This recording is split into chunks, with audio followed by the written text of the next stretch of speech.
Your Excellencies, UN Secretary General, President of the General Assembly, Executive Director of UN Women, and distinguished guests. Today, we are launching a campaign called HeForShe. I am reaching out to you because we need your help. We want to end gender inequality, and to do this, we need everyone involved. This is the first campaign of its kind at the UN. We want to try and galvanize as many men and boys as possible to be advocates for change. And we don't just want to talk about it. We want to try and make sure that it's tangible. I was appointed as Goodwill Ambassador for UN Women 6 months ago. And the more I've spoken about feminism, the more I have realized that fighting for women's rights has too often become synonymous with man-hating. If there is one thing I know for certain, it is that this has to stop. For the record, feminism, by definition, is the belief that men and women should have equal rights and opportunities.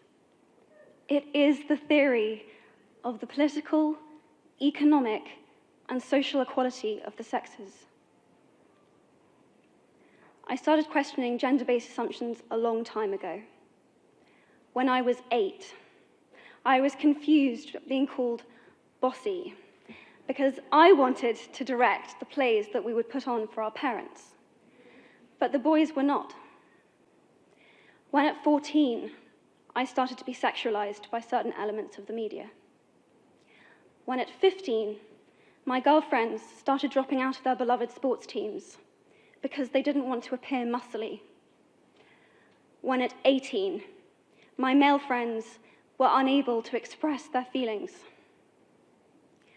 I decided that I was a feminist, and this seemed uncomplicated to me. But my recent research has shown me that feminism has become an unpopular word. Women are choosing not to identify as feminist. Apparently, I am among the ranks of women whose expressions are seen as too strong, too aggressive, isolating, and anti-men, unattractive even. Why has the word become such an uncomfortable one? I am from Britain, and I think it is right that I am paid the same as my male counterparts. I think it is right that I should be able to make decisions about my own body. I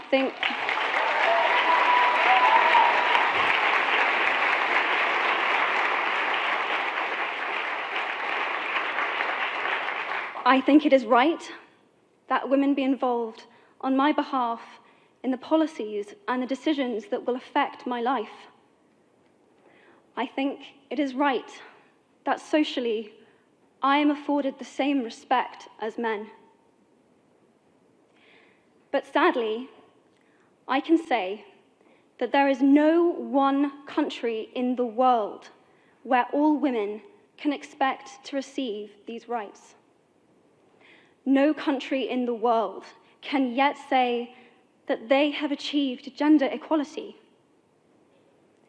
These rights I consider to be human rights, but I am one of the lucky ones. My life is a sheer privilege because my parents didn't love me less because I was born a daughter. My school did not limit me because I was a girl. My mentors didn't assume that I would go less far because I might give birth to a child one day.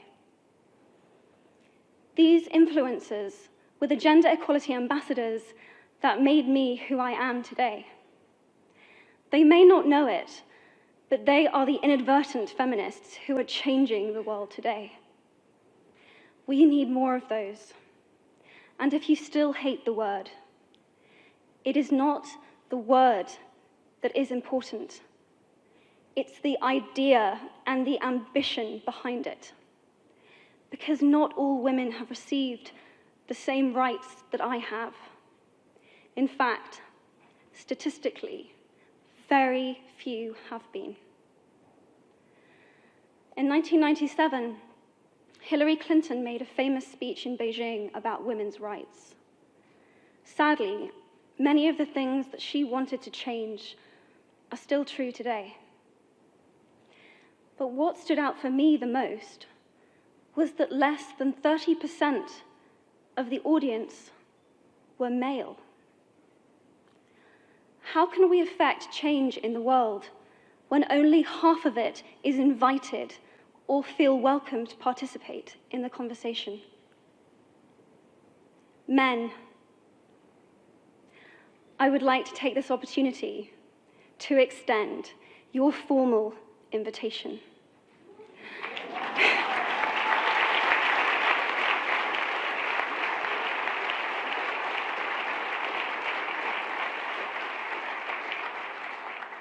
Gender equality is your issue too. Because to date, I've seen my father's role as a parent being valued less by society, despite my needing his presence as a child as much as my mother's. I've seen young men suffering from mental illness, unable to ask for help, for fear it would make them less of a man, or less of a man. In fact, in the UK, suicide is the biggest killer of men between 20 to 49, eclipsing road accidents, cancer, and coronary heart disease. I've seen men made fragile and insecure by a distorted sense of what constitutes male success. Men don't have the benefits of equality either. We don't often talk about men being imprisoned by gender stereotypes, but I can see that they are, and that when they are free, things will change for women as a natural consequence.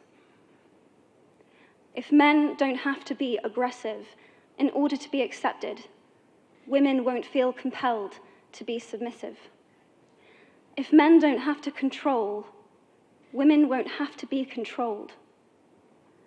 Both men and women should feel free to be sensitive. Both men and women should feel free to be strong. It is time that we all perceive gender on a spectrum instead of two sets of opposing ideals.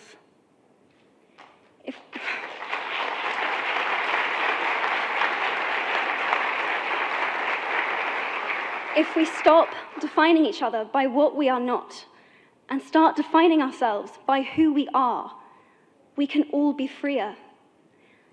And this is what HeForShe is about. It's about freedom. I want men to take up this mantle so that their daughters, sisters, and mothers can be free from prejudice, but also so that their sons have permission to be vulnerable and human too. Reclaim those parts of themselves they abandoned, and in doing so, be a more true and complete version of themselves. You might be thinking, who is this Harry Potter girl? And what is she doing speaking at the UN? And it's a really good question. I've been asking myself the same thing. All I know is that I care about this problem, and I want to make it better. And having seen what I've seen, and given the chance, I feel it is my responsibility to say something. Statesman Edmund Burke said, "All that is needed for the forces of evil to triumph is for good men and women to do nothing."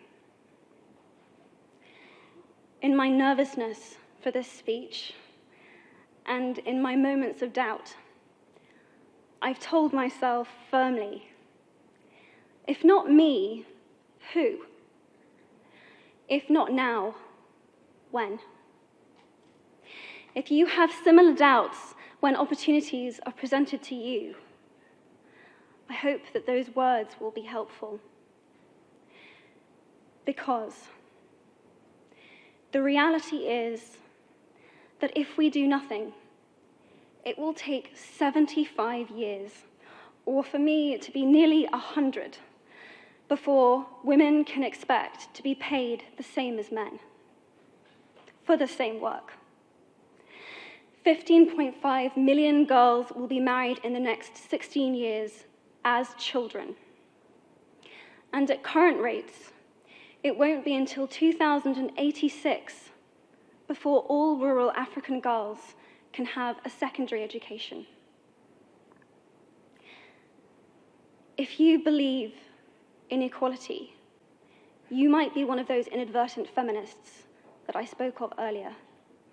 And for this, I applaud you. We are struggling for a uniting word, but the good news is that we have a uniting movement. It is called HeForShe. I am inviting you to step forward, to be seen, and to ask yourself, if not me, who? If not now, when? Thank you very, very much.